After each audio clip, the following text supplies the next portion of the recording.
अस्सलामुअलैकुम स्टूडेंट्स, कैसे हैं आप सब लोग। आई होप कि आप लोग बिल्कुल ठीक होंगे। Welcome to a YouTube channel AK coaching centre. My name is Kamran Shah and today we are going to study class 12 की इंग्लिश का हमारे पास मोस्ट अवेटेड और मोस्ट इंपॉर्टेंट नॉवल है and the novel name is Prisoner of Zenda. अच्छा, Prisoner of Zenda बहुत ही exam के पॉइंट ऑफ व्यू से बहुत ज़्यादा इंपॉर्टेंट है। आपके सिंध बोर्ड के अंदर जो है 25 मार्क्स जो है कैरी करता है। टोटल इसके हमारे पास कितने हैं, 22 चैप्टर्स मौजूद हैं, ठीक है। और बहुत ही इंटरेस्टिंग स्टोरी है, बहुत ही इंटरेस्टिंग जो है ये नॉवल है और इसको हम जो है वन बाय वन करके इसके चैप्टर्स को जो है वो डिस्कस करेंगे। तो सबसे पहले इस नॉवल को समझने से पहले, क्योंकि जाहिर सी बात है इसके अंदर 22 चैप्टर्स हैं, तो सबसे पहले ये इंट्रोडक्शन वीडियो है जिसके अंदर हम इंट्रोडक्शन देखेंगे कैरेक्टर्स का और शुरू के 2 चैप्टर्स को भी हम डिस्कस करेंगे कि शुरू के 2 चैप्टर्स में क्या स्टोरी हमारे पास बयान की जा रही है। तो सबसे पहले Prisoner of Zenda. And Prisoner of Zenda का मतलब हमारे पास क्या होता है कि ज़ेंडा का कैदी। प्रिजनर ऑफ ज़ेंडा जो कि लिखी है जिस नॉवलिस्ट ने, उसका नाम है हमारे पास सर एंथनी हॉकिंस ने ये नॉवल लिखा है। और this novel basically based is a fiction. ये नॉवल जो है हमारे पास क्या है, एक फिक्शन है, यानी कि एक मन घड़त कहानी है। सिर्फ इमेजिनरी वर्ल्ड के अंदर जो एंथनी हॉकिंस थे जिन्होंने ये नॉवल को जो है लिखा है। और सबसे पहले याद रखिएगा कि किसी भी नॉवल को लिखने के लिए हमारे पास जो चीज़ें इंपॉर्टेंट होती हैं, प्लॉट जो है वो बहुत इंपॉर्टेंट होता है। अब प्लॉट हमारे पास क्या होता है, एक प्लॉट तो वो होता है कि जिस पे हम घर बनाते हैं, लेकिन ये जो प्लॉट है ये वो वाला प्लॉट नहीं है। प्लॉट लिखने से जो नॉवल है, नॉवल लिखने से पहले उस नॉवल का एक समराइज वर्जन लिखा जाता है जिसको हम प्लॉट का नाम देते हैं। नॉवल तो हमारे पास 600, 700, 800 पेजेस का होता है, तो उसको समराइज वे के अंदर 25 या 20 पेजेस के अंदर लिखा जाता है जिसको हम प्लॉट कहते हैं। तो इसका भी प्लॉट लिखा गया था। तो द प्रिजनर ऑफ ज़ेंडा जो है हमारे पास एंथनी हॉकिंस ने लिखी थी। कहानी हमारे पास कहाँ से शुरू होती है, कहानी हमारे पास लंदन इंग्लैंड से शुरू होती है। एंड इसके कैरेक्टर्स के बारे में थोड़ा बहुत मैं आपको आगाही देता चलूं कि सबसे पहले इसके अंदर जो कैरेक्टर है वो है हमारे पास लॉर्ड रॉबर्ट बर्लिस्टन। इंग्लैंड का एक शाही घराना है बर्लिस्टन, जिसके अभी के जो हेड हैं जो है कौन, लॉर्ड रॉबर्ट बर्लिस्टन, जिनकी वाइफ है लेडी रोज बर्लिस्टन। और इनके एक छोटे यंगर ब्रदर हैं जिनका नाम है हमारे पास Rudolf Rassendyll. And Rudolf Rassendyll is the hero of this novel, ठीक है।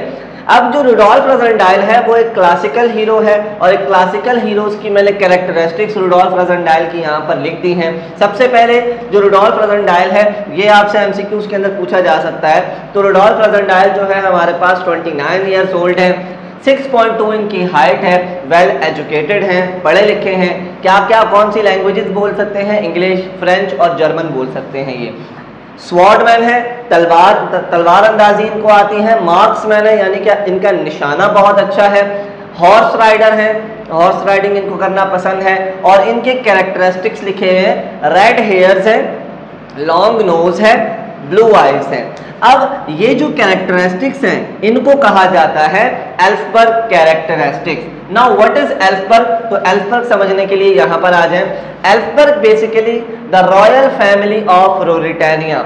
रोरिटानिया क्या है, फिर से समझ लें, Elphberg is a royal family in Ruritania. So Ruritania हमारे पास क्या है, an imaginary country in Europe. Hawkins ने जो है हमारे पास, होप हॉकिंस ने जो है एक इमेजिनरी कंट्री बनाई थी अपने जहन, अपने ख्याली दुनिया के अंदर, जिसको उसने रोरिटानिया का नाम दिया था। एंड दिस रोरिटानिया इज, इसके अंदर एक ज़ेंडा नाम का एक स्टेट मौजूद है। जैसे कि हमारे पाकिस्तान के अंदर प्रोविंस मौजूद होते हैं, तो वहाँ पर स्टेट मौजूद होते हैं। और उस स्टेट के अंदर एक शहर है, कैपिटल सिटी है स्ट्रेल्सू नाम का, जहाँ पर ये पूरी की पूरी कहानी जो है, पूरा का पूरा नॉवल जो है वो बेस करता है। अब ये जो एल्फबर्ग फैमिली है रोरिटानिया के अंदर, यानी कि रोरिटानिया के स्टेट ज़ेंडा के अंदर और ज़ेंडा के शहर स्ट्रेल्सू के अंदर जो फैमिली है उसके जो है कैरेक्टर्स का नाम लिखा हुआ है। सबसे पहला रुडोल्फ एल्फबर्ग 5। अच्छा, इस कहानी में हमारे पास दो रुडोल्फ हैं, एक रुडोल्फ रज़नडाइल जो कि हीरो हैं और दूसरे रुडोल्फ एल्फबर्ग 5 जो कि रूरिटानिया के प्रिंस बनने वाले हैं, बादशाह बनने वाले हैं। याद रखिएगा कि रूरिटानिया के अंदर जो एल्फबर्ग फैमिली है, इस एल्फबर्ग फैमिली के अंदर जो भी बादशाह आता है उसके नाम के साथ 1 2 3 4 या 5 लगाया जाता है। तो ये जो रुडोल्फ हैं ये 5वें बादशाह हैं और जो कि बादशाह बनने वाले हैं। ये कहानी कहाँ से शुरू हुई है? जहाँ पर रुडोल्फ एल्फबर्ग 4 मर चुके हैं और उनके जो छोटे बेटे हैं रुडोल्फ एल्फबर्ग 5 जो कि बादशाह बनने वाले हैं, उनकी कोरोनेशन सेरेमनी होने वाली है, ताजपोशी की रस्म होने वाली है, जिसमें इस चैप्टर के अंदर हम जो इसको डिस्कस करेंगे। तो कौन है Rudolf Elphberg 5? Prince to be crowned, यानी कि प्रिंस बनने वाले हैं। उसके बाद दूसरा कैरेक्टर है हमारे पास प्रिंसेस फ्लाविया। प्रिंसेस फ्लाविया कौन है? फर्स्ट कजन ऑफ प्रिंस की फर्स्ट कजन है एंड देन इनकी फियांसे हैं। फर्स्ट कजन किसको कहते हैं? जैसे आपके चाचा का बेटा या बेटी, मामू का बेटा या बेटी, ये आपके फर्स्ट कजन्स कहलाते हैं, ठीक है। तो प्रिंसेस फ्लाविया भी रुडोल्फ एल्फबर्ग 5 की फर्स्ट कजन है। उसके बाद आ जाता है हमारा Duke Black Michael. Duke Black Michael कौन है हमारे पास? ड्यूक ब्लैक माइकल हमारे पास गवर्नर ऑफ स्ट्रेल्सू के गवर्नर है, पहली चीज। दूसरा क्या है? स्टेप ब्रदर ऑफ प्रिंस, यानी रुडोल्फ एल्फबर्ग के सौतेले भाई हैं। और सबसे इंपॉर्टेंट चीज, रुडोल्फ एल्फबर्ग के जो सौतेले भाई हैं, स्टेप ब्रदर हैं, ड्यूक ब्लैक माइकल, ये ही हमारी कहानी के कौन है? विलन हैं। और इनको अच्छा, ये जो है एन इशू ऑफ मॉर्जेंटिक मैरिज, याद रखिएगा कि एल्फबर्ग के घराने के अंदर जो बादशाह होता था वो दो किस्म की शादियां करता था। एक शादी वो रॉयल घराने के अंदर करता था और दूसरी शादी जो है वो रॉयल घराने से बाहर करता था। जो रॉयल फैमिली से करता था उसको हम कहते हैं रॉयल मैरिज, और जो बाहर करता था उसको कहते हैं मॉर्जेंटिक मैरिज। तो जो रुडोल्फ एल्फबर्ग 5 हैं ये उनकी रॉयल फैमिली के मदर से पैदा हुए हैं और जो ड्यूक ब्लैक माइकल हैं ये मॉर्जेंटिक मैरिज से पैदा हुए हैं, इसीलिए इनको स्टेप ब्रदर कहा गया है। किसका? रुडोल्फ एल्फबर्ग 5 का। याद रखिएगा कि जो रॉयल फैमिली से बेटा होगा बादशाह का वही आगे जाके बादशाह बनेगा, जबकि जो मॉर्जेंटिक मैरिज से जो बेटा होगा वो बादशाह नहीं बन सकता, उसको गवर्नर बनाया जा सकता है, स्ट्रेल्सू का छोटे मोटे और ओहदे दिए जा सकते हैं, लेकिन उसको बादशाह नहीं बनाया जा सकता, जिसकी वजह से ही रुडोल्फ एल्फबर्ग बादशाह बन रहे हैं और ड्यूक ब्लैक माइकल को गवर्नर बना दिया गया है, ठीक है। अब कहानी कहां से शुरू होती है? ये जो कैरेक्टरिस्टिक्स हैं एल्फबर्ग के, ये बर्लिस्टन फैमिली के अंदर कैसे आ गए? अच्छा, याद रखिएगा कि ये लॉर्ड रॉबर्ट बर्लिस्टन है और ये रुडोल्फ रज़नडाइल हैं। रुडोल्फ रज़नडाइल छोटे भाई हैं, लॉर्ड रॉबर्ट बर्लिस्टन बड़े भाई हैं। दोनों एक ही फैमिली से बिलोंग करते हैं, लेकिन इनका सरनेम देखें दोनों का अलग है, एक का बर्लिस्टन है, एक का रज़नडाइल है। तो इनकी फैमिली के अंदर बर्लिस्टन उनको कहा जाता है कि जिनके ब्लैक हेयर्स होते हैं। तो जो लॉर्ड रॉबर्ट बर्लिस्टन है उनके ब्लैक हेयर्स हैं, इसलिए उनको लॉर्ड रॉबर्ट बर्लिस्टन कहा जाता है। और रुडोल्फ रज़नडाइल के क्या है? रेड हेयर्स हैं, इसलिए इनको रज़नडाइल कहा जाता है। यानी कि जिसके ब्लैक हेयर्स होंगे उसको उसके नाम के साथ बर्लिस्टन लगाया जाएगा, एंड जिसके रेड हेयर्स होंगे उसको रज़नडाइल कहा जाएगा। तो जो रुडोल्फ रज़नडाइल है इनके रेड हेयर्स है, लॉन्ग नोज है, ब्लू आइज है। अब इनकी फैमिली के अंदर लंदन में जो कि वाकया है, एल्फबर्ग कैरेक्टरिस्टिक्स कैसे पहुंचे वो जानने के लिए हमने यहाँ आना पड़ेगा। तो कई सालों पहले जो लॉर्ड जेम्स बर्लिस्टन थे, इनके एक बड़े हेड थे, जैसे कि अभी हमारे पास लॉर्ड रॉबर्ट बर्लिस्टन है, उसी तरीके से लॉर्ड जेम्स बर्लिस्टन थे जो कि इनकी फैमिली के हेड थे, बर्लिस्टन फैमिली के कर्ता धर्ता थे, और उनकी वाइफ थी लेडी एमिली, ठीक है। और इसके अलावा यहाँ पर मैंने नीचे लिखा किंग्स ऑफ रूरिटानिया। किंग रुडोल्फ एल्फबर्ग 1 का तो इस कहानी से कोई भी ताल्लुक हमारे पास नहीं है। रुडोल्फ एल्फबर्ग 2 जो थे वो हमारे पास लॉर्ड जेम्स बर्लिस्टन के बहुत अच्छे दोस्त थे। रुडोल्फ एल्फबर्ग 2 लॉर्ड जेम्स बर्लिस्टन के बहुत अच्छे दोस्त थे। ये एक दफ़ा गए अपने दोस्त के पास विजिट पे, ठीक है, रहने उसके पास गए, लेकिन वहाँ जाकर क्या हुआ कि लॉर्ड जेम्स बर्लिस्टन की वाइफ लेडी एमिली के साथ रुडोल्फ एल्फ्रेड II का क्या चल गया, अफेयर चल गया, ठीक है। और इस अफेयर में जो है काफ़ी बदनामी हुई, किसकी, लेडी एमिली और लॉर्ड जेम्स बर्लिस्टन की फैमिली की। तो हुआ ये कि जब पूरी दुनिया को, पूरे शहर को इस बात के बारे में पता चला, तो लॉर्ड जेम्स बर्लिस्टन को भी इस बात के बारे में पता चल गया, तो उनको काफ़ी गुस्सा आया। तो उन्होंने, लॉर्ड जेम्स बर्लिस्टन ने रुडोल्फ एल्फ्रेड II को ड्यूल का चैलेंज किया। ड्यूल एक ऐसा चैलेंज होता है जिसमें दो शख्सों के दरमियान लड़ाई होती है और जो राइट होता है, जिसका जो सच पर होता है, जो हक पर होता है, उसकी जीत हो जाती है। तो लॉर्ड जेम्स बर्लिस्टन और रुडोल्फ एल्फ्रेड II की लड़ाई हुई, ड्यूल हुई, जिसकी वजह से जिसमें लॉर्ड जेम्स बर्लिस्टन ने रुडोल्फ एल्फ्रेड II को गोली मार दी और वो मर गए। लेकिन रुडोल्फ एल्फ्रेड के दो बेटे पैदा हुए, एक का नाम था रुडोल्फ एल्फ्रेड III और एक उनका बेटा था illegal child by Emily. Emily के साथ उनका एक बेटा पैदा हुआ जो कि जिसकी वजह से रुडोल्फ के कैरेक्टरिस्टिक्स जो है बर्लिस्टन फैमिली के अंदर भी शामिल हो गए। किस तरीके से शामिल हुए कि रुडोल्फ एल्फ्रेड का अफेयर चला किसके साथ, लेडी एमिली के साथ, जो कि लॉर्ड जेम्स बर्लिस्टन की वाइफ थी, जिसकी वजह से इनका एक बेटा पैदा हुआ इल्लीगल चाइल्ड बाय एमिली, और जिसकी वजह से बर्लिस्टन फैमिली के अंदर भी एल्फ्रेड के कैरेक्टरिस्टिक्स आना शुरू हो गए, ठीक है।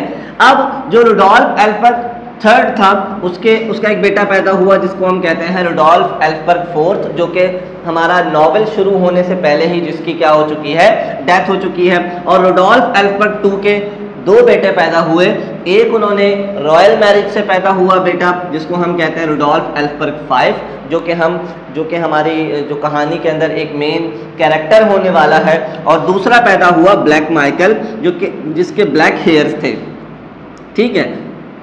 ब्लैक माइकल के ब्लैक हेयर्स थे और रुडोल्फ एल्फ्रेड V के रेड हेयर्स थे, क्योंकि ब्लैक माइकल जो है वो मॉर्जेंटिक मैरिज से पैदा हुए थे, जबकि रुडोल्फ एल्फ्रेड V जो है वो हमारे पास जो है रॉयल मैरिज से पैदा हुए थे।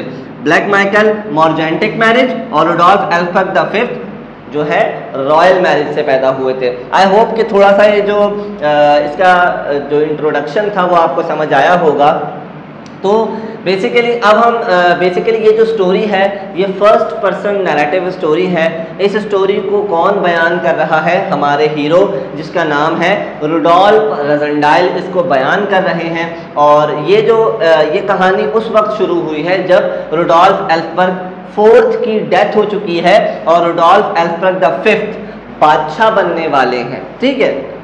इसके अलावा ये जो स्टोरी है, इस स्टोरी के ऊपर इंडियन की बॉलीवुड की एक मूवी भी बन चुकी है जिसका नाम है, सलमान खान की मूवी है प्रेम रतन धन पायो। इस ही मूवी का सीक्वल है जिसमें जो सलमान खान है उसके डबल कैरेक्टर्स होते हैं, जैसे कि यहाँ पर भी आप देख सकते हैं Rudolf Rassendyll and Rudolf Alfred V, ये दो हैं। इस प्लॉट के अंदर, इस नॉवेल के अंदर भी याद रखिएगा जो रुडोल्फ रज़नडाइल हैं और रुडोल्फ एल्फ्रेड V हैं, ये दोनों बिल्कुल हूबहू एक जैसे हैं, बिल्कुल सेम पर्सनैलिटीज़ हैं। तो होगा ये कि इन दोनों का नाम जहाँ पर भी आएगा तो मैं इनको रज़नडाइल कहूँगा और इसको एल्फ्रेड कहूँगा, एल्फ्रेड V, ताकि कन्फ्यूजन आपको ज़्यादा इस नॉवेल के अंदर ना हो, ठीक है। आई होप कि समझ आ गया होगा। 22 इसके चैप्टर्स हैं। याद रखिएगा कि जो नॉवेल सेक्शन है इसमें से 25 मार्क्स बनते हैं, 25 मार्क्स का पेपर बनता है। 20 मार्क्स के इसमें क्या होते हैं, जो क्वेश्चन आंसर्स होते हैं, क्वेश्चंस बनते हैं, और 5 मार्क्स के हमारे पास MCQs पूछे जाते हैं इसी चैप्टर से रिलेटेड, ठीक है। तो सबसे पहला चैप्टर है हमारे पास सॉरी, तो पहला चैप्टर है हमारे पास जिसका नाम है the Rassendyll with the word of the Alfred, ठीक है। पहला चैप्टर है। कहानी कुछ इस तरीके से शुरू होती है कि लेडी रोज बर्लिस्टन, जो कि लॉर्ड रॉबर्ट बर्लिस्टन की वाइफ हैं, वो बैठी हुई हैं डाइनिंग टेबल के ऊपर, सुबह का टाइम है, और उनके साथ कौन बैठे हुए हैं? रुडोल्फ रोजेंडाइल। दोनों क्या कर रहे हैं? नाश्ता कर रहे हैं। और वहां से हमारी कहानी ये शुरू होती है। वर्डिंग पढ़ना स्टार्ट करते हैं। मैं आपको समराइज वे के अंदर पढ़ाऊंगा, क्योंकि वर्डिंग वर्ड टू वर्ड पढ़ेंगे तो बहुत लंबा हो जाएगा। शॉर्ट से शॉर्ट करके आपको पूरी कहानी समझाने की कोशिश मैं पूरी करूंगा। I wonder when in the world you are going to do anything, Rudolph said my brother's wife. मेरे ब्रदर की वाइफ यानी मेरी भाभी मुझे ये कहती हैं कि मैं दुनिया में वो वक्त, वो दिन कब देखूंगी कि जब तुम कुछ करना शुरू होगे। कुछ करने से मुराद जो रुडोल्फ रोजेंडाइल है, ये कोई काम नहीं करता, ये आवारा शख्स हैं, इधर उधर घूमते रहते हैं। तो इनकी भाभी चाहती हैं कि ये कोई काम करें, कोई जॉब करें। तो वो यही कह रही हैं कि मैं वो दिन कब देखूंगी कि तुम जिस दिन कोई काम करोगे, कोई काम करते हुए मुझे नजर आओगे। वो जवाब देता है अब Rudolf Rassendyll. My dear Rose, I answer, मैं जवाब देता हूँ मेरी प्यारी भाभी। Why in the world should I do anything? My position is a comfortable one, and I have an income nearly sufficient for my wants. No one's income is ever quite sufficient, you know. तो वो कहता है मेरी प्यारी भाभी, मुझे कुछ काम करने की भी ज़रूरत नहीं है। मेरी पोजीशन जो है वो बहुत कंफर्टेबल हालत के अंदर मैं मौजूद हूँ। मुझे कोई काम करने की ज़रूरत नहीं है। मेरी जो इनकम है वो मेरे लिए काफ़ी है। मेरे भाई जो मुझे पॉकेट मनी देते हैं वो मेरे लिए बहुत है। तो मुझे अपनी ज़रूरियात को पूरे करने के लिए किसी जॉब की ज़रूरत नहीं, इसलिए मैं कुछ नहीं करता। तो उसकी भाभी जवाब देती हैं कि कभी भी जो है, जो भी अमाउंट हमारे पास मौजूद होता है वो हमारे लिए काफ़ी नहीं होता। हमें आगे से आगे बढ़ने की कोशिश करनी चाहिए। I enjoy an enviable social position. I am the brother of Lord Burlesdon and the brother in law of the most charming lady, his countess, behold it in enough. तो वो कहता है कि मेरी जो नीड्स हैं, मैं बहुत ही कंफर्टेबल और बहुत ही इंजॉयबल सिचुएशन के अंदर मैं मौजूद हूँ। मुझे कोई काम करने की ज़रूरत नहीं है, क्योंकि मैं अजीम लॉर्ड रॉबर्ट बर्लिस्टन का भाई हूँ, जो बहुत ही आला हैं। और दुनिया में सबसे प्यारी, इतनी खूबसूरत, इतनी प्यारी भाभी यानी कि लेडी रोज़ बर्लिस्टन का मैं जो है वो देवर हूँ। मेरी इतनी प्यारी भाभी हैं, तो मुझे अब कुछ करने की ज़रूरत नहीं है, क्योंकि मेरी पोजीशन बहुत अच्छी है। बेसिकली यहाँ ये बटरिंग करने का काम कर रहे हैं। यहाँ ये अपनी भाभी को मक्खन लगाने की कोशिश कर रहे हैं ताकि वो इनको काम करने का ना कहें। You are 9 and 20, she observed, and you have done nothing but। अब वो अपने जो देवर हैं, अपना जो लॉर्ड रॉबर्ट बर्लिस्टन यानी रुडोल्फ रोजेंडाइल को ये कहती हैं कि तुम 29 ईयर्स के हो चुके हो, जो मैंने आपको कहा था। अब 29 ईयर्स के हो चुके हो और तुमने आज तक कुछ भी खुद से कर नहीं दिखाया। तो वो जवाब देता है our family doesn't need to do anything. हमारी फैमिली को कुछ भी करने की ज़रूरत नहीं है, क्योंकि हमारे पास बहुत पैसा है। ये कहता है हमारे पास बहुत पैसा है, हमें कुछ करने की ज़रूरत नहीं है। एट दिस मोमेंट, यही इनकी बातें आपस में बहसबाजी चल रही होती है कि लॉर्ड जो रॉबर्ट हैं, लॉर्ड रॉबर्ट बर्लिस्टन आते हैं, who rises at 7 o'clock and works before breakfast come in. He glanced at his wife whose cheeks were slightly flushed. तो वो आते हैं अंदर, जो कि सुबह 7 बजे उठते हैं, अपना काम शाम ख़त्म करते हैं और उसके बाद नाश्ता करने आते हैं। तो वो जैसे ही अंदर आते हैं वो अपनी बीवी को देखते हैं, और अपनी बीवी को देखते ही जब वो देखते हैं उसको एक खुशी की निगाह से अपनी बीवी को देखते हैं, और उनकी वाइफ जो है वो भी ब्लश करना शुरू कर देती हैं। तो वो पूछते हैं what's the matter my dear, he ask. वो पूछते हैं कि क्या मैटर है, क्या प्रॉब्लम है, क्या बात है जो आपस में आप बहसबाजी कर रहे हैं। She objected। अच्छा, भाई अब बोलना शुरू होता है रुडोल्फ रोजेंडाइल, अब अपने बड़े भाई को शिकायत लगाना शुरू होता है। She objected of my doing nothing and I'm having red hair, said I an injured tone। बड़ा ही बुज़दिलाना, बिल्कुल बेचारों की तरह आवाज़ निकाल कर उसके भाई कहते हैं, रुडोल्फ रोजेंडाइल अपने भाई को कहता है कि देखे ना भाई, भाभी मुझे इस बात के बारे में इस बात के बारे में जो है वो ताने मार रही हैं कि मैं कुछ करता नहीं हूँ, और मेरे लाल बालों के ऊपर मुझे ताने मार रही हैं। अब वो कहता है oh of course you can't help this. तो वो कहता है कि मेरे लाल बाल मेरी वजह से तो नहीं है, जाहिर सी बात है, ये हमारी फैमिली के अंदर चलता आ रहा है, एक ना एक के रेड हेयर्स होते हैं। तो वो ये अपने भाई को क्या कर रहा है, चुगली कर रहा है उसके सामने, उसको शिकायत लगा रहा है अपनी भाभी की। तो वो कहता है oh of course you can't help this. तुम इसमें तुम्हारा कोई भी कसूर नहीं है। एडमिटेड रोज कहती है कि हाँ इस बात में तो तुम्हारा कोई कसूर नहीं है। It generally crops out once in a generation, said my brother. तो उसका भाई कहता है कि ये हमारी जनरेशन में कभी ना कभी एक ना एक शख्स के अंदर ऐसी खसूसियात पाई जाती हैं जिसको हम एल्सबर्ग कैरेक्टरिस्टिक्स कहते हैं। तो वो कहता है Rudolf has got them both, I rather like bag being Elsberg myself. तो वो कहता है कि मैं बिल्कुल एल्सबर्ग की तरह लगता हूँ। कौन कह रहा है? रुडोल्फ रजनडाइल कहता है कि हमारी जनरेशन के अंदर जो है ऐसे जो कैरेक्टरिस्टिक्स हैं वो आते रहते हैं और मैं इस टाइम किसकी तरह लग रहा हूँ? एक एल्सबर्ग की तरह लग रहा हूँ। अच्छा, शी वेंट ऑन, उसकी भाभी आगे कहती हैं, now here sir Jacob Borrodaile offering you exactly what you might to be equal to. तो वो कहती है कि मेरे एक दोस्त हैं जिनका नाम है जेकब, जिनका नाम क्या है हमारे पास?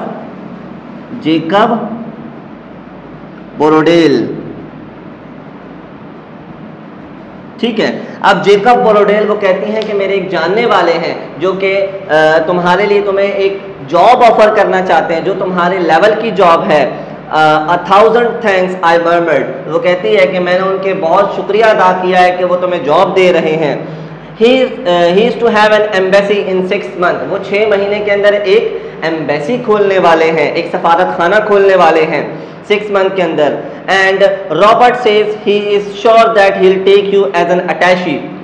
तो रॉबर्ट कहता है कि वो तुम्हें एज एन अटैची के तौर पर, यानी असिस्टेंट के तौर पर, असिस्टेंट मैनेजर के तौर पर तुम्हें अपने साथ रखना चाहते हैं। रुडोल्फ टू प्लीज मी, तो तुम्हें वहां पर जाना चाहिए। अब रुडोल्फ के पास और कोई जवाब नहीं होता। उसका भाई भी उसको कह रहा है कि तुम्हें इतनी अच्छी जॉब मिल रही है तो तुम्हें करनी चाहिए, लेकिन वो तो है हडराम बंदा, वो तो जॉब नहीं करना चाहता। तो वो कहता है माई डियर सिस्टर, अपनी बहन को, अपनी जो सिस्टर इन लॉ है उनको कहता है, my dear sister, if in 6 month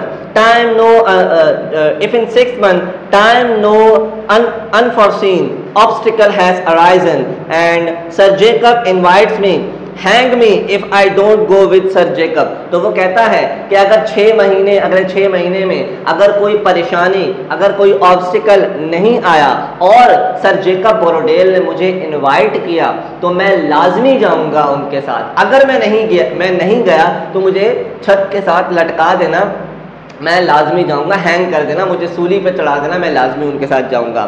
O Rudolf how good of you, I am glad. उसकी भाभी खुश हो जाती हैं, कहती तुम कितने अच्छे हो। Where is he going to. तो अब रुडोल्फ रजनडाइल पूछता है कि वो एम्बेसी खोलने कहाँ वाला है।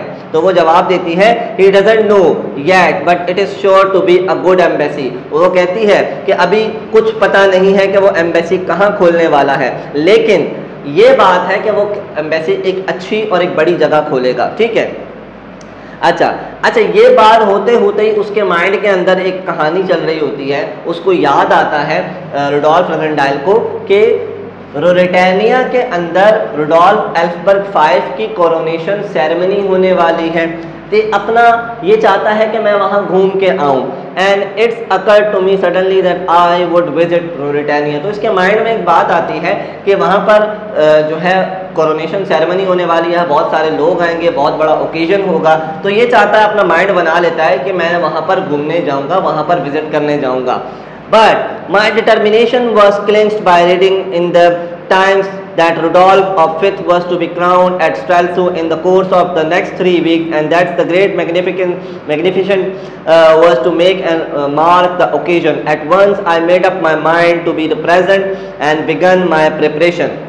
तो ये इसको याद आता है कि अगले 3 हफ्ते के अंदर वहाँ पर कोरोनेशन सेरेमनी होने वाली है किसकी?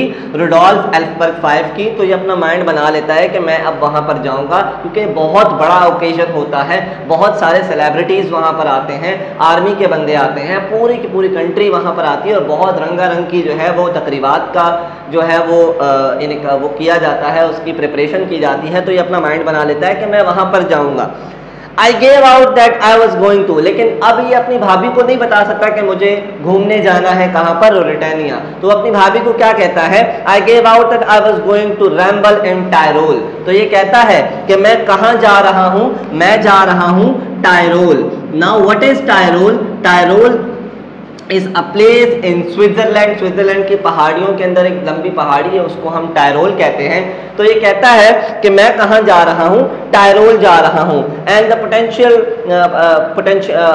propitiated Rose wrath by declaring that I intend to study the political and social problems of the interesting community which dwells in the neighborhood। तो ये जाता है, ये कहता है, अपनी भाभी को झूठ बोलता है कि मैं जा रहा हूँ टायरोल, वहाँ के लोगों की पॉलिटिकल और वहाँ के लोगों की समाजी चीज़ों के ऊपर स्टडी आउट करने, वहाँ पर कैसे लोग रहते हैं, वहाँ पर नेबर में कैसे लोग रहते हैं, वहाँ की माशी हालत कैसी है, पॉलिटिकल हालत कैसी है, तमाम चीज़ों के ऊपर डिस्कस करने और स्टडी आउट करने जा रहा हूँ, तो मुझे वहाँ जाने दीजिए। तो ये कहती है, ओ, उसकी भाभी खुश हो जाती, चलो इसको अकल आई, एक तो ये जॉब करने जा रहा है, सेकंड ये क्या कर रहा है, अब ये पढ़ने भी जा रहा है। तो वो कहती है, oh you will write a book there, तुम वहां पर जाके बुक भी लिखोगे। She cried clapping her hands, वो जो है क्लैपिंग करना शुरू कर देती है। तो वो जवाब देता है, I want promise but if I found enough material I will. तो वो जवाब देता है, मैं प्रॉमिस तो नहीं कर सकता, लेकिन अगर मुझे इनफ मटेरियल मिल गया तो मैं वहाँ पर मैं वहाँ की स्टडी लाजमी करूँगा और वहाँ पर बुक लाजमी लिखूंगा और मैं पब्लिश भी कराऊंगा। और यहाँ पर आकर हमारा जो चैप्टर नंबर 1 है वो क्लोज हो जाता है। चैप्टर नंबर 2 है हमारे पास, and the chapter name is concerning of the colour of men's hair. आदमी के बालों के बारे में एक फिक्र, ठीक है, concerning the colour of a men's hair. तो चैप्टर नंबर 2 हमारे पास स्टार्ट होता है। तो ये वहाँ से अपनी तैयारी वगैरह करता है, अपना बैग पैक करता है और निकल जाता है कहाँ के लिए, स्ट्रेल्सू के लिए। लेकिन स्ट्रेल्सू ब्रिटानिया जाने से पहले हमें कहाँ जाना पड़ता है, पेरिस से होकर जाना पड़ता है, ठीक है। तो सबसे पहले ये पेरिस जाता है, तो यहीं से चैप्टर स्टार्ट होता है। तो वो कहता है, it was a maxim of my uncle William that no one should pass through Paris without spending 420 hours there. तो वो कहता है कि मेरे अंकल की एक कहावत है कि कोई भी पेरिस में 24 घंटे बगैर रुके यहाँ से जा नहीं सकता। बेसिकली यहाँ बताया जा रहा है कि पेरिस एक बहुत ही खूबसूरत शहर है और वहाँ पर अगर कोई आता है तो कम से कम भी वहाँ पर 24 घंटे लाजमी गुजारता है, क्योंकि वो बहुत ही खूबसूरत, बहुत ही अच्छी जगह है। तो वहाँ पर वहाँ की खूबसूरती के बारे में, वहाँ के लोगों को देखता है, घूमता है, फिरता है, तो कम से कम 24 घंटे लाजमी गुजारता है। ये कहता है मेरे अंकल की कहावत थी। I called George Featherly. तो ये वहां जाकर क्या करता है, अपने एक दोस्त जॉर्ज फेदरली को बुलाता है। जॉर्ज फेदरली जो है, जॉर्ज फेदरली किसका दोस्त है, रुडोल्फ रोज़ेनडाइल का दोस्त है। और ये जाते हैं, we had a bit of dinner together at Durant. एक ड्यूरेंट का रेस्टोरेंट है यहाँ पर पेरिस के अंदर, जहाँ पर ये नाश्ता वाश्ता खाना वाना खाते हैं। खाना खाने के बाद and afterward dropped in the opera. कहाँ चले जाते हैं, ओपरा।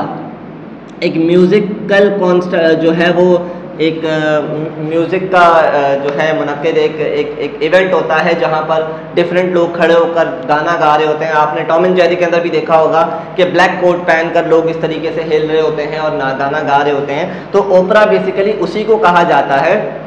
तो ये भी एक ओपरा है, एक इवेंट है, म्यूजिकल इवेंट है जहाँ पर ये गए, ओपरा सुना।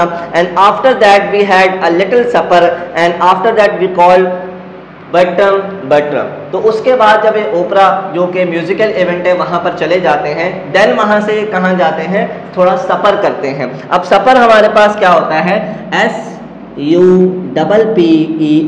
सफ़र। अब सफ़र क्या होता है, एक तो होता है डिनर जो हम रात के खाने को कहते हैं। अच्छा, रात के खाने के बाद जो लोग रात को लेट तक जागते हैं तो उनको भूख लग जाती है, भूख लगती है तो जाहिर सी बात है वो कुछ खाना खाते हैं। तो लेट नाइट जो खाना खाया जाता है उसको हम कहते हैं सफ़र, ठीक है। लेट नाइट के खाना खाते हैं और उसके बाद अपने ये दोस्त को बुलाते हैं जिसका नाम हमारे पास क्या है, बर्ट्रम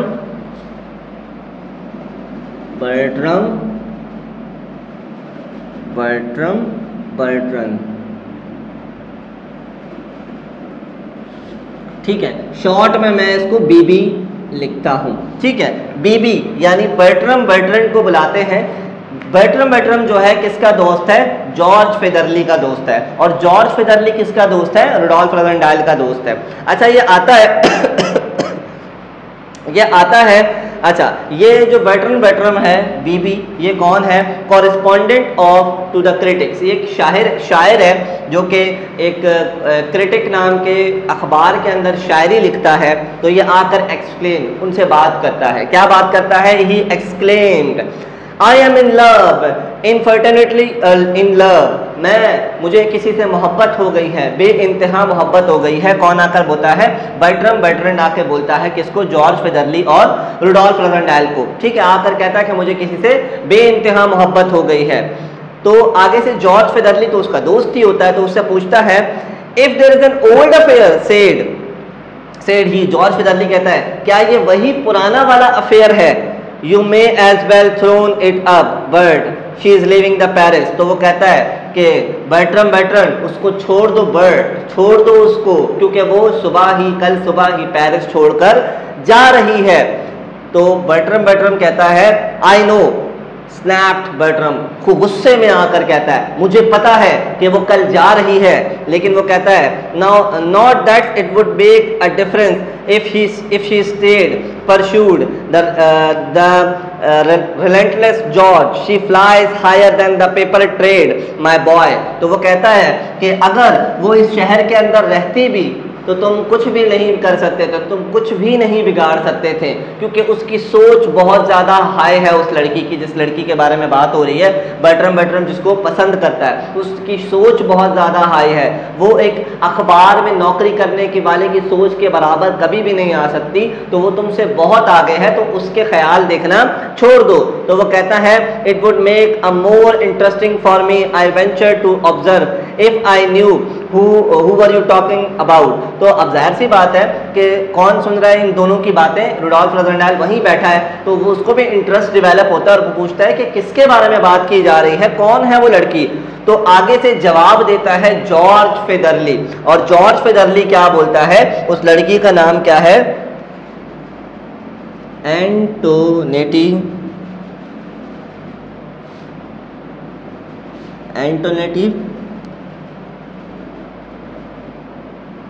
डी मॉबान। ठीक है, एंटोनेटी डी मॉबान, ठीक है, वो बताता है कि उस लड़की का नाम क्या है? Antoinette de Mauban said George. Antoinette de Mauban said George. George कहता है उस लड़की का नाम क्या है? मॉबान है। तो जवाब देता है डी मॉबान कहो, ग्रोल्ड बर्ट्रम। बर्ट्रम कहता है उसका पूरा नाम लो, आधा नाम मत लो। तो बर्ट्रम को गुस्सा आ जाता है, बोलता है मेरी महबूबा का इतना आधा नाम क्यों लिया जा रहा है? बोलता है एंटोनेटी डी मॉबान, पूरा नाम लो उसका। तो वो उसका पूरा नाम फिर लेता है। बोलता है where is she going to, I asked. Rudolf Rassendyll पूछता है कि वो कहां पर जा रही है? तो आगे से जॉर्ज फेदरली जवाब देता है नोबडी नोज, किसी को नहीं पता। By the way but I met a man at her house the other night at least about a month ago. तो जॉर्ज फेदरली कहता है कि मैं एक शख्स से मिला था। किसके घर पे? एंटोनेटी डी मॉबान के घर पे एक शख्स से मिला था, और वो आज से 1 महीना पहले की बात है। Did you ever met him the duke of Strelsau. अब यहाँ पर सबसे पहले बात होती है, सबसे पहली दफ़ा बात हुई ड्यूक ब्लैक माइकल की, जो कि हमारी कहानी का क्या है? विलन है। और जो कहानी का विलन है वो बहुत अच्छा दोस्त है। किसका? एंटोनेटी डी मॉबान का बहुत अच्छा दोस्त है, उसके घर पे आता जाता रहता है। तो 1 महीने पहले वो उसके घर पे आया था, जहाँ पर जॉर्ज फेदरली की उससे मुलाकात हुई थी। तो वो कहता है जॉर्ज फेदरली कहता है किससे? बर्ट्रम बर्ट्रम से कहता है कि क्या तुम मुझसे कभी मिले हो? तो वो कहता है yes I did, growled Bertram. Bertram को गुस्सा आता है, क्योंकि जाहिर सी बात है कि जो एंटोनेटी डी मॉबान है वो ब्लैक माइकल को पसंद करती है। तो ये बात बर्ट्रम को बहुत ज़्यादा बुरी लगती है, तो इसलिए वो गुस्सा आ जाता है उसको ड्यूक ब्लैक माइकल का नाम सुनते ही। तो वो कहता है हाँ मैं उससे मिला हूँ। An extremely accomplished man I thought him. तो वो बताता है कि वो एक बिल्कुल मुकम्मल इंसान है। अकम्प्लिश बिल्कुल एक वेल एजुकेटेड, बिल्कुल एक मुकम्मल इंसान है। उसकी पर्सनैलिटी बहुत अच्छी है। पर्सनैलिटी के बारे में बताया जा रहा है। It was not hard to see that George's reference to the Duke were intended to aggravate poor Bertram's suffering। अच्छा, जॉर्ज फेदरली जो चीज़ें बता रहा था ड्यूक ब्लैक माइकल के बारे में, वो बातें बर्ट्रम को काफ़ी गुस्सा दिला रही थी, क्योंकि बर्ट्रम को जो है वो ब्लैक माइकल पसंद नहीं था, क्योंकि जाहिर सी बात है वो उस लड़की से वो लड़की ब्लैक माइकल को पसंद करती थी जिसको बर्ट्रम पसंद करता था। तो इस वजह से बर्ट्रम को जो ब्लैक माइकल है वो बिल्कुल भी पसंद नहीं था। शी वॉज अ विडो, कौन है? एंटोनिटी डी मौबां, एक विधवा खातून है, बेवा खातून है। And a rich and handsome according to the repute ambition, और बहुत ही खूबसूरत है, बहुत ही ज़्यादा अमीर है, रुतबे के लिहाज से बहुत ज़्यादा अमीर है और बहुत ही प्यारी है, और एक बेवा खातून है। The duke was the son of the late king. अब ड्यूक के बारे में बताया जा रहा है, जो कि पहले ही मैं आपको इंट्रोडक्शन के अंदर बता चुका हूँ। ड्यूक कौन है? The son of the late king by the second of the morganatic marriage and half brother of the new king. तो बताया जा रहा है कि ड्यूक ब्लैक माइकल क्या है? स्टेप ब्रदर है किसका? प्रिंस का, और जो है मॉर्जेंटिक मैरिज से पैदा हुआ है किंग रुडोल्फ एल्फबर्ग द फोर्थ से। तो यहाँ बताया जा रहा है he is not in Paris. तो बताया था he is not in Paris, is he? I ask. तो ये पूछता है क्या वो अभी भी पेरिस के अंदर मौजूद है? रुडोल्फ रोजेंडाल पूछता है किसके बारे में? ब्लैक माइकल के बारे में पूछता है कि क्या वो अब भी पेरिस के अंदर मौजूद है। तो वो कहता है oh no, he is gone back to the present at the king's coronation ceremony which I should say he will not enjoy much, but old man don't despair, he won't marry to the fair Antoinette de Mauban. तो वो कहता है नहीं, वो वापसी जा चुका है, क्योंकि कोरोनेशन सेरेमनी होने वाली है किसकी?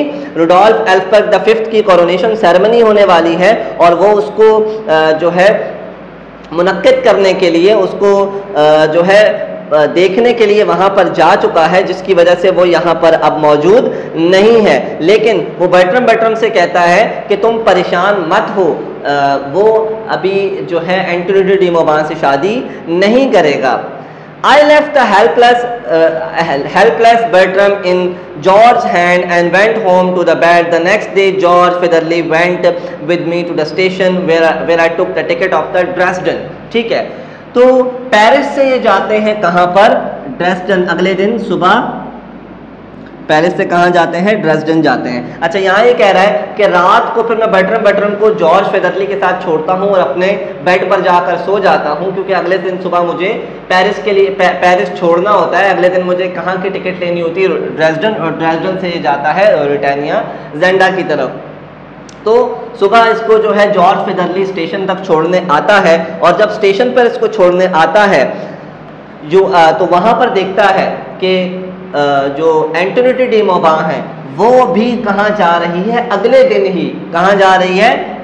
ब्रिटानिया जा रही है। उसने भी ड्रेसडन का टिकट लिया है। तो ये बताता है you have got and charming traveller companion, he said the poor Bertram goddess Antoinette de Mauban and like you she is going to Dresden.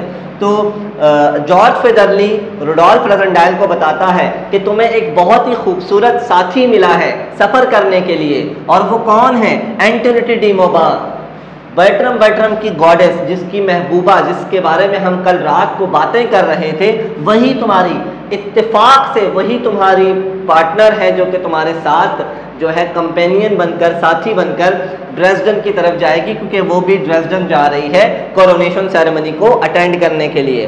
तो ये बैठते हैं वहाँ पर और बैठकर गाड़ी में चल रहे होते हैं। I took an opportunities of having a good look at her when I could not do so unobserved, so as soon as we reach to the Ruritanian frontier. तो ये कहता है कि हमारा सफ़र का आगाज़ हुआ और मैंने छुपते छुपते उस लड़की को देखा, ताकि मैं ऑब्जर्व तो कर सकूं कि क्या है उस लड़की के अंदर ऐसा कि बर्ट्रम मरे जा रहा है उसके लिए, और वो उससे इतनी ज़्यादा मोहब्बत करता है, ऐसी क्या बात है?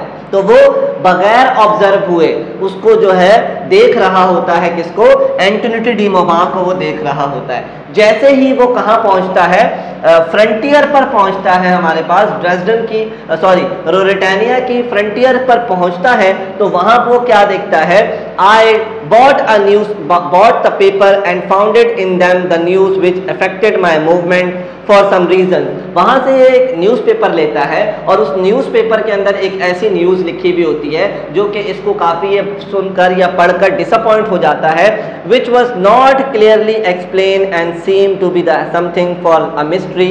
The date of coronation had been suddenly advanced to the ceremony was to take place on the next day but one। तो यहाँ ये बताया जा रहा है कि रीज़न बताया नहीं जा रहा क्या है, क्या रीज़न है, लेकिन जो कोरोनेशन सेरेमनी की जो डेट है वो एडवांस हो गई है, वो आगे चली गई है, 1-2 दिन आगे चली गई है, 1-2 दिन बाद जो है वो वहाँ पर कोरोनेशन सेरेमनी होगी। तो ये पढ़कर जो रुडोल्फ रगनडाइल है वो काफ़ी परेशान हो जाता है। I was evident that Strelsau was thrown। Rooms were all let, the hotel overflowing, there would be very little chance of my obtaining a luggage and I should certainly have to pay an extravagant charge for it, and I made up my mind to stop at Zenda and in a small town a 50 miles south of the capital। तो वो क्या करता है, वो ये सोचता है कि अब अगर मैं वहाँ पर स्ट्रेल्सू के तरफ जाऊँगा तो मुझे वहाँ पर कोई रूम भी नहीं मिलेगा, क्योंकि जब ऐसा कोई इवेंट होता है ना किसी भी कंट्री के अंदर, जब मान लो कि जब हज का मौका होता है तो हज के मौके पर वहाँ पर सऊदी अरब के अंदर रूम्स मिलना मुश्किल हो जाता है क्योंकि इतनी ज़्यादा आवाम जाती है। या फिर इसी तरीके से जब किसी कंट्री के अंदर फुटबॉल वर्ल्ड कप या क्रिकेट वर्ल्ड कप होता है तो जिस कंट्री के अंदर हो रहा होता है, जिस कंट्री के सिटी के अंदर हो रहा होता है, वहाँ पर रूम्स मिलना मुश्किल हो जाते हैं, ओवरफ्लो होना शुरू हो जाता है। तो यहाँ यही सोच रहा है कि इतनी बड़ी कोरोनेशन सेरेमनी है तो आसपास के सारे शहरों के लोग वहाँ पर आए होंगे, कंट्रीज़ के लोग वहाँ आए होंगे, तो वहाँ पर रूम्स जो हैं वो ओवरफ्लो हो रहे होंगे और वहाँ पर मुझे एक्स्ट्रा पे करना पड़ेगा अपने रूम के लिए। तो ये कहता है कि मैं ज़ेंडा में ही रुक जाता हूँ। कहाँ रुक जाता हूँ? ज़ेंडा में ही रुक जाता हूँ, जो कि 50 माइल्स अवे है, जो कि स्ट्रेल्सू से, कैपिटल सिटी से about 10 from frontier। My train reached there in the evening। I would spend the next day Tuesday in the wander over the hills। तो वो कहता है कि मैं ज़ेंडा में ही रुक जाता हूँ, मैं वो ट्यूसडे का दिन यानी कि मंगल का दिन वहाँ पर गुजारूंगा, वहाँ की पहाड़ियों को देखूंगा, which were said to be very fine and I am talking to at the glance of the famous castle go by over. और वहाँ पर ज़ेंडा के अंदर ही एक बहुत ही फेमस, एक बहुत ही बड़ा कैसल ऑफ ज़ेंडा मौजूद है, जो कि किसका है? ड्यूक ब्लैक माइकल का है। ड्यूक ब्लैक माइकल का अपना एक किला मौजूद है पूरा कैसल ऑफ ज़ेंडा के नाम से, ज़ेंडा के अंदर। तो वो कहता है कि एक तो मैं पहाड़ियाँ देख लूँगा और दूसरा मैं कैसल ऑफ ज़ेंडा देख लूँगा और वहाँ पर मैं एक दिन गुजारूँगा। And then the train to the Strelsau on the Wednesday वाले दिन मैं स्ट्रेल्सू की ट्रेन पकड़ूंगा जिस दिन कोरोनेशन डे होगा, in morning and returning at night to the sleep at Zenda. और रात जब होगी, कोरोनेशन सेरेमनी ख़त्म होगी, तो मैं वापसी कहाँ पर आ जाऊँगा? स्ट्रेल्सू के ज़ेंडा के अंदर वापसी आ जाऊँगा। तो ये इसकी सोच पूरी होती है।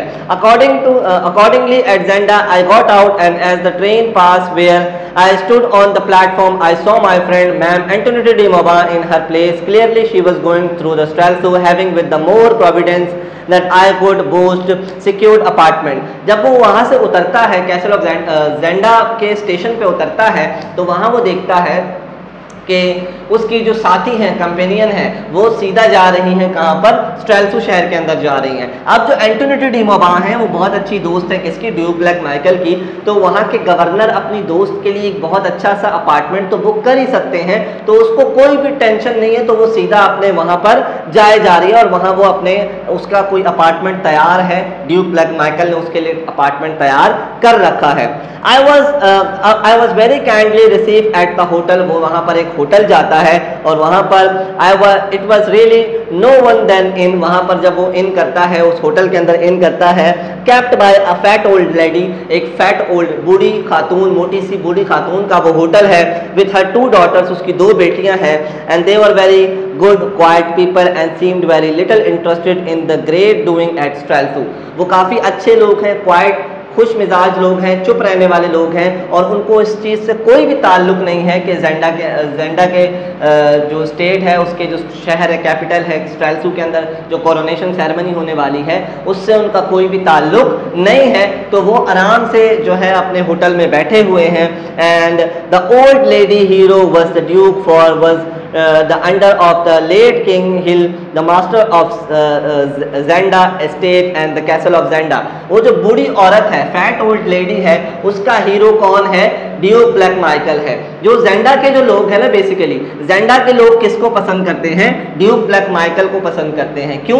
क्योंकि ड्यूक ब्लैक माइकल जो है वो जेंडा से ही बिलोंग करता है, जेंडा में ही उसका कैसल ऑफ जेंडा मौजूद है और वो वहाँ के लोगों के साथ घुल मिल कर रहता है। इसलिए जो जेंडा के जो लोग हैं वो ड्यूक ब्लैक माइकल को प्रेफर करते हैं कि वो उनको ज़्यादा पसंद है। The old lady indeed did not hesitate to express regret that the Duke was not on the throne instead of his brother। तो वो जो फैट ओल्ड लेडी है वो अपने जज्बात का, अपने एहसासात को जाहिर करने में ज़रा भी झिझकती नहीं है और मुझे वो बताती है कि हम तो ये चाहते हैं कि ब्लैक माइकल बादशाह बने। बादशाह उसका जो भाई है वो बिल्कुल भी बादशाह बनने के काबिल नहीं है। अच्छा, वो पूछता है ऐसा क्यों है? तो वो कहती है we know duke Black Michael said she, he has always lived among us, every Ruritanian knows Duke Black Michael, but the king is almost a stranger, has been so much abroad, not one in 10 knows him even by sight। तो वो कहती है कि जो black Michael है वो हमारे लोगों के साथ रहता है, हम सब के साथ रहता है, हमारे शहर के अंदर रहता है। जबकि अगर हम बादशाह की बात करें तो वो ज़्यादातर अब्रॉड के अंदर रहता है। तो वो हम में से 10 में से 1 लोग भी उसको पहचानता नहीं होगा, शक्ल से कोई उसको नहीं पहचानता। इसलिए वो हमारे लिए तो अजनबी है। हमारे लिए हमारा हीरो कौन है? ड्यूक ब्लैक माइकल है। बट ब्लैक माइकल असल में हमारी कहानी का क्या है? विलन है। ठीक है, आगे परस्यूट करते हैं कहानी के अंदर। And now changed one in the young woman and they से he has shaved his beard so that he has no one all knows him। एक छोटी बच्ची, उसकी जो 2 बेटी हैं उनमें से जो छोटी बेटी है वो आती है अंदर और कहती है अब तो बादशाह ने शेव भी कर ली है तो अब तो उसको कोई भी नहीं पहचानेगा। shaved his beard exclaimed her mother, who says so? तो वो कहती Johan the duke keeper, he has seen the king। तो वो कहती है कि अब तो उसने शेव भी कर ली है तो अब उसको कोई भी नहीं पहचानेगा। तो उसकी मदर हैरान हो जाती हैं कि तुम्हें कैसे पता कि उसने शेव कर ली है? किसने कहा? तो वो कहती है किसने कहा? जोहान ने कहा। जोहान। अब ये जोहान कौन है? जोहान जो है वो हमारे पास ड्यूक कीपर है, हमारे पास ब्लैक माइकल का क्या है? रखवाला है। उसने बादशाह को देखा है तो वो कहता है कि बादशाह ने अब शेव कर ली है तो अब उसको बादशाह को कोई भी नहीं पहचान सकता। बादशाह को अब कोई भी नहीं पहचान सकता। वो ये बात अब उसको कह ही रही होती है।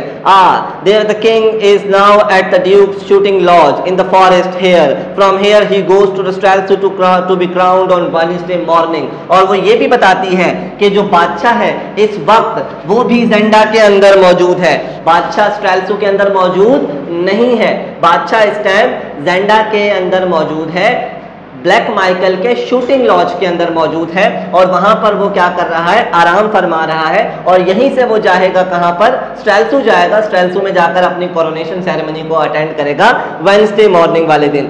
It was interesting to hear that this made my mind to walk the next day in the direction of the lodge on the chance of coming across the king and the lady rain on. अच्छा, यहाँ पर वो अपना mind बना लेता है। अच्छा, ये जो रुडोल्फ रोजेंडाइल है अपना माइंड फॉरन बना लेता है ना, हर चीज के लिए अपना माइंड बना लेता है। जब भाभी इसको कह रही है कि कोई काम करो तो ये घूमने का प्लान बना लेता है। अब यहाँ पर जैसे ही इसको पता चला कि बादशाह जो है वो जेंडा के अंदर मौजूद है तो ये फौरन से माइंड बना लेता है कि मैं शूटिंग लॉज की तरफ चला जाऊंगा कल सुबह और मैं बादशाह से हो सके कि मुझे मिलने का मौका मिल सके। तो अब ये बात इसका माइंड ये सोच ही रहा होता है कि अचानक वो जो बूढ़ी ओल्ड लेडी है वो आगे बात करना शुरू करती हैं।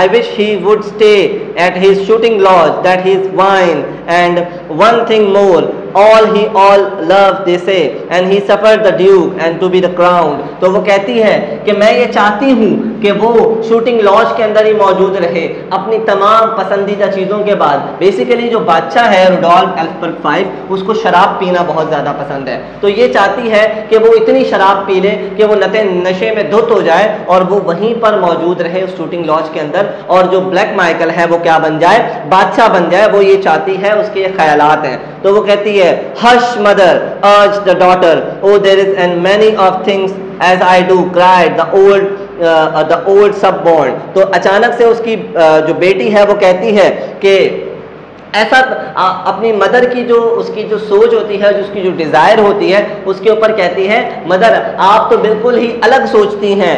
I threw myself back in the deep chair arm and laughed at her zeal.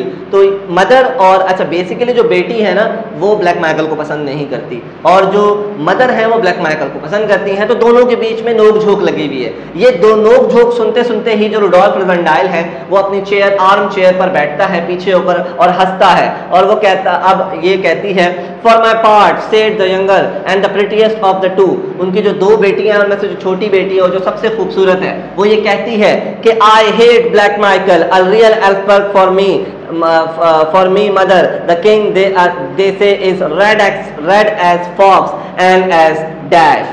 as she laughed mischievously as she and she cast a glance at me। तो वो कहती है कि मेरे लिए असल बादशाह तो वो है जिसके बाल हिरन की तरह लाल हो या फिर डैश। वो डैश से मुराद जब कहती है तो वो रुडोल्फ रोजेंडाइल के बालों को देखती है और एक अजीब सी हंसी से उसको देखती है, यानी उसका मतलब होता है या तो हिरन की तरह लाल बाल होने चाहिए असल बादशाह के, या तो रुडोल्फ रोजेंडाइल की तरह बाल होने चाहिए। Many of man has cursed this hairs before now I muttered the old lady and I remember the James fifth Burlesdon. अच्छा, तो उसकी मदर ये कहती हैं इन लाल बालों, ये लाल बाल ही असल फसाद की जड़ हैं। इन लाल बालों की वजह से कितने लोगों ने अपने आप को जो है वो जो है एक दूसरे को जो है दुत्कारा है, इसकी वजह से कितनी प्रॉब्लम्स हुई हैं। बेसिकली सबको पता है किसके बारे में, लॉर्ड जेम्स बर्लिस्टन, लेडी एमिली और रुडोल्फ एल्सबर्ग टू के जो एल्सबर्ग के दरमियान जो अफेयर हुआ था उसके बारे में जो ओल्ड लेडी भी जानती हैं। I they love one another as man do wants the same. अच्छा, यहाँ पर वो बताया जा रहा है how he comes here, sorry यहाँ पर एक लाइन मैंने जो है वो क्या कर दी, मिस कर दी बीच में। तो वो बताती है कि इस हमारे पास इनके अफेयर के बारे में और इनके जो भी ट्रेजेडी हुई थी उसके बारे में सब जानते हैं। How comes the king here I ask. तो वो कहता है कि बादशाह यहाँ पर कैसे आया। It is the duke's land here you say. तुमने तो कहा ये ड्यूक ब्लैक माइकल की जगह है, तो बादशाह यहाँ कैसे आया। The Duke invited him to rest here till Wednesday and the Duke is at Streltsov preparing the king's reception, then they are friends। तो वो ये पूछता है कि बादशाह यहाँ पर क्या कर रहा है, ये तो ड्यूक ब्लैक माइकल की जगह है और तुमने कहा कि ड्यूक ब्लैक माइकल बादशाह को पसंद नहीं करता। तो वो ये कहती है कि ब्लैक माइकल बादशाह के लिए उसकी प्रिपरेशन कर रहा है कोरोनेशन सेरेमनी के अंदर, जैसे हम करते हैं किसी की बर्थडे होती है तो उसको घर से बाहर निकाल लेते हैं और उसकी प्रिपरेशन करते हैं और फिर बाद में आकर उसको सरप्राइज देते हैं। इसी तरीके से जो ड्यूक ब्लैक माइकल है वो वहाँ पर क्या कर रहा है, प्रिपरेशन कर रहा है कोरोनेशन सेरेमनी की। तो रुडोल्फ रोजेंडाइल अब पूछता है कि क्या ये दोनों आपस में दोस्त हैं, एक दूसरे को पसंद करते हैं। तो जवाब देती है बेटी, I they love one another as man do who wants to the same place and the same wife। तो वो हंसती है और कहती है हा हा हा। तुम मुझे एक बात के बारे में बताओ कि वो दो शख्स जो एक ही कुर्सी पर बैठना चाहते हैं और एक ही लड़की से शादी करना चाहते हैं, तो क्या वो एक दूसरे को पसंद करेंगे। तो वो ये उसको कहती है all the world knows that the black Michael, सारी दुनिया ब्लैक माइकल को जानती है, would give his soul to marry his cousin the princess Flavia and that she is to be the queen. तो वो कहती है कि पूरी दुनिया जानती है कि जो ब्लैक माइकल है वो कुछ भी कर सकता है, किसके लिए, ब्लैक प्रिंसेस फ्लाविया से शादी करने के लिए, क्योंकि वो ही अगली क्वीन बनेगी। सो अच्छा ये बातें इनके दरमियान चल ही रही होती हैं कि a heavy steps sounded on the floor. Heavy steps जो है वो साउंड होते हैं कि कोई चल कर आ रहा है। हुटो, अच्छा अचानक से गेट खुलता है और वो क्या, कोई आकर बाहर से एक भारी आवाज आती है, Who talks of Black Michael in the highness of my bro? तो वो कहता है कि मेरे आका ब्लैक माइकल के बारे में कौन बातें कर रहा है। At the moment later he saw me. अच्छा कौन आया है? जोहान आ चुका है उस लड़की से मिलने, अपनी महबूबा से मिलने। बेसिकली जो जोहान है और उस ओल्ड लेडी की जो छोटी बेटी है वो एक दूसरे से मोहब्बत करते हैं। तो जोहान अपनी गर्लफ्रेंड से मिलने आया है, अपनी महबूबा से वहां पर मिलने आया है वहां पर। तो वो आकर जब सुनता है कि ब्लैक माइकल के बारे में बातें हो रही हैं तो वो कहता है कि कौन मेरे आका के बारे में बात कर रहा है। जैसे ही वो इंटर होता है तो वो देखता है किसको? जोहान रुडोल्फ रोजेंडाइल को देखता है। He started a backstep and though he had seen something wonderful, वो एक कदम पीछे लेता है जैसे कि उसने कोई बहुत ही अजीब और गरीब चीज देख ली हो। This is the gentleman, तो वो पूछता है ये कौन है? तो लड़की कहती है This is the gentleman on his travel come to see the coronation। ये एक जेंटलमैन है जो कि कोरोनेशन सेरेमनी देखने आए हैं, इंग्लैंड लंदन से ये यहाँ पर आए हैं। तो वो कहता है, अब उस लड़की की बात सुनकर डायरेक्ट मुखातिब होता है किससे? रुडोल्फ रोजेंडाइल से, और कहता है do you know our king, तुम हमारे बादशाह को जानते हो? I never saw him. तो वो कहता है मैंने उसको कभी नहीं देखा। तो वो कहता है said I hope to do so on Wednesday, हो सकता है तुम्हें उसको वेडनेसडे को देखने का मौका मिले। ही सेड नो मोर, आगे वो कुछ भी नहीं कहता। And felt in the eyes following me till the door closed behind me, और वो ये बात सुनकर, ये बात कहकर चलना शुरू कर देता है डोर की तरफ। और ये नोटिस कर रहा है रुडोल्फ रोजेंडाइल कि जब तक वो बाहर नहीं चला गया, जब तक डोर क्लोज नहीं हो गया, तब तक उसकी आंखें रुडोल्फ रोजेंडाइल को फॉलो कर रही थी। ऐसा क्या माजरा था कि वो रुडोल्फ रोजेंडाइल को इतने गौर से देख रहा था और डोर क्लोज होता है और यहां पर आकर हमारा जो चैप्टर 2 है वो भी क्लोज हो जाता है। तो आज तक हम इसको यहीं पर रखते हैं। इंशाअल्लाह नेक्स्ट वीडियो के अंदर हम इसके बाकी के चैप्टर्स को डिस्कस करेंगे। तब तक के लिए अपना बहुत सारा ख्याल रखिएगा। अल्लाह हाफिज।